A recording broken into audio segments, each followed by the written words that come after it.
What is up, guys? Raymond here, also known as Rayvision, and welcome back. Today, we are going to be playing some Forza 5. Today, we're going to be checking out the Mercedes SLS AMG. Ooh, listen to that beautiful engine. And we're going to be doing another stock drift car challenge. Now, why did I choose to try out the Mercedes SLS AMG? I'm not even sure if it's an AMG, whatever, Mercedes SLS. And the reason for that is simply, I was watching an episode, well, I kind of got reminded, I was watching Top Gear the other day, and Jeremy Clarkson went around the track and went crazy with the Mercedes, and it was pretty funny to watch happen. It was like Mercedes, and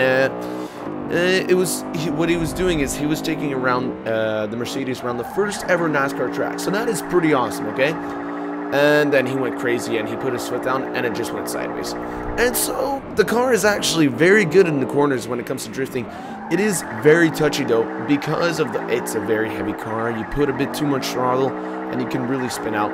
And what will really do your drift turn is, especially on this downhill turn, you have to find a pause between you hit the e-brake, you let your car slow down, but you have to pass the apex of the corner before you hit the gas or else you will spin out. And you have to hit the gas at the right time with the right amount. You cannot just go e-brake, gas, and then feather it. You have to know exactly your timing because even if you jump on the gas, once you lose this car, it is impossible to catch up. You're going to see me. I spin out a few times during this, this clip of me driving around Prague, as usual.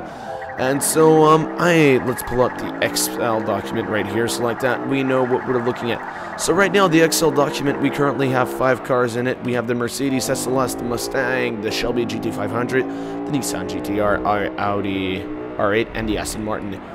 Now, these are both for Nürburgring lap times and Drift on Prague. We only have 2 drift scores, but don't worry, I'm going to have a playlist of those, and it shall be awesome. Ooh, that was a little bit of a hit right there. But, or else, the Mercedes, great sounding car. I love the muscle car feel to it. But when drifting around the corners, it is very touchy on the gas. You put a bit too much and you're gone. It is very, very touchy. And when you do hold drift turns, it tends to go very wide because it's a heavy car. When you go out for drift turns, it goes very wide. So often you have to go very close to the apex of the corner on the entrance. Well, what will happen is you're going to hit the wall on the exit. And I'm not sure. I think I do that. As usual, I did do this cool trick. And you see right here, like, I'm not going out, and it's hard to keep it spinning on this corner. But right there, when I came around the corner, I came very close to that outer wall because of how the car just pulls you into the wall, and then you have to throttle out. But if you give it a bit too much gas, it will not pull you out. It will just spin you out. And so this corner here, you know, like, you have to go in with a red braking line because you can't gas it until you pass that first apex, or else this happens. So what should happen is often you hold the brakes. So that was one of my many spinouts right there. Or else it is a very, very nice car to drive, I have to say. It is just pretty awesome. Just all good all around. I got nothing but good things to say about it. It is pretty darn amazing. This uphill corner is one of the corners that really tells you whether or not a car makes or break as a drifting a stock car. And the reason why I say that is you want a car that can give you power and such control that you can hold that drift. Not that you spin out going uphill. And often what will happen is you're going to take that corner, and a lot of it is driver based. A lot of it is the driver who has to do it. But what happens is you're going to take the corner and you're going to hit the gas because you need gas to be able to drift all the way up.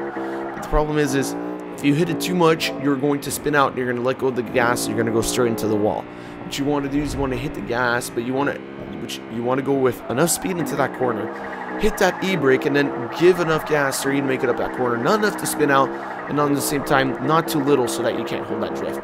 And for that, you don't just need a good driver. You need a car which has the power to do that. And the problem is, the gearing on the SLS is very weird for Prague. It might work well on other tracks, but how the gears are set is the corners, if you put it in second, you do not have enough gas to take those short corners I just took and hold them perfectly all the way. But if you put it in third, like even this long corner, the third gear, I have trouble not spinning it out. So the gears are really weird in how they're made. Like second, you have trouble taking those corners, but the second you go into third, it is a spin out heaven, and all you do is spin it all the time. So, you know, it's definitely interesting. Oh my gosh, I'm just baffled by it. Look at this, it's such a nice car. And the paint job helps, but you also, like any car, you can snap it. And because it's heavy, I feel like it, even if the engine's in front, I feel like it has a very heavy ass. That may just be me, or it just might be a light ass and a heavy engine.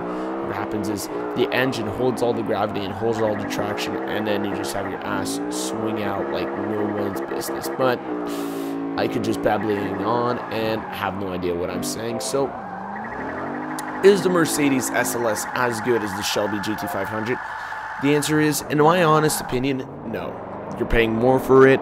In Forza credits wise, this is just in Forza terms. And when it comes down to drifting, it is not the best. You can tell that by my score, and it's you know, it's yeah.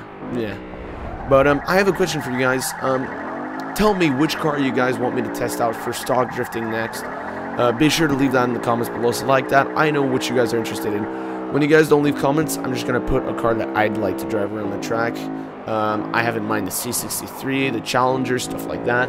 But if you guys wanted me to test, I don't know, it's like for some reason you want me to test the Veyron, or just take out to like some front wheel hatchback and see how good I can do at ripping the e-brake like crazy, feel free to leave that in the comments, because I'm really open to trying anything in these series. Same thing for the Forza Nürburgring. It doesn't have to be the fastest car ever. I just would appreciate that I don't have to do a 10-minute lap on the Nürburgring because you guys chose a D-Class, because that would definitely be inconvenient, and I would definitely not enjoy that. I would actually want to shoot myself in the foot the whole time.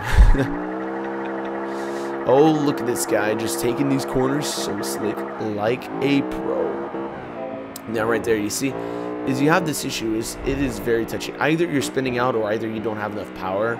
When you hit that in-between spot, it's very hard to keep it going on the SLS. Like right here, you see I'm drifting it, but just barely. Like, it is, I'd expect it to not be a grippy car, but it really does. Like, it'll go sideways very easily, but on the same time, it'll snap back straight very easily, and that's an issue sometimes when you're going around corners. You're like, okay, do I have enough power? And you're putting your foot on fourth, and it just snaps back straight, and you're like, well, if I switch up a gear, I'm just gonna spin it, and you do, and you spin. That's what's happening. Look at that wall tap. That is horrible. I was so close. I was just off by like a couple centimeters. If I would have backed off a bit there, probably would have gotten an extra 4,000 points in. But that is not the end of the world. The final score for the SLS turned out to be a total of 108,682 points, compared to the Shelby's 121,000. I don't know what to say, because we don't have that many cars up on this leaderboard yet, so we're gonna see how that goes. But as usual, I want to thank you all for watching. I hope you all enjoyed. Be sure to leave your car suggestions in the comments below, and I will see you all next time.